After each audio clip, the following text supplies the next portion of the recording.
New Zealand کے شہر Christ church میں مساجد پر حملے سے، جس میں کم از کم 49 افراد ہلاک ہو گئے ہیں۔ یہ نیوزی لینڈ کی تاریخ میں دہشت گردی کا بدترین واقعہ ہے اور آج ملک میں سیکیورٹی ہائی الرٹ پر ہے۔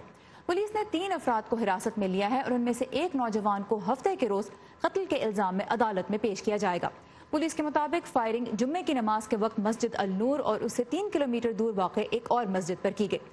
حملہ آور نے ایک مسجد پر حملے کی ویڈیو مبینہ طور پر اپنے جسم پہ لگے کیمرے کے ذریعے سوشل میڈیا پر براہ راست نشر بھی کی۔ حملے سے قبل مبینہ حملہ آور نے سوشل میڈیا پر ایک پیغام بھی چھوڑا جس میں اس نے تارکین وطن کی آمد کو سفید فام افراد کی نسل کشی کے مترادف ٹھہرایا۔ نیوزی لینڈ کی وزیر اعظم نے آج کے واقعے کو قوم کے لیے ایک سیاہ دن قرار دیا ہے۔ اس شوٹنگ سے براہ راست متاثر ہونے والوں میں بہت سے نیوزی لینڈ آنے والے تارکین وطن ہو سکتے ہیں۔ وہ یہاں آنے والے پناہ گزین بھی ہو سکتے ہیں۔ انہوں نے نیوزی لینڈ کو اپنا گھر بنانے کا فیصلہ کیا اور یہ ان کا گھر ہے۔ وہ ہم میں سے ہیں۔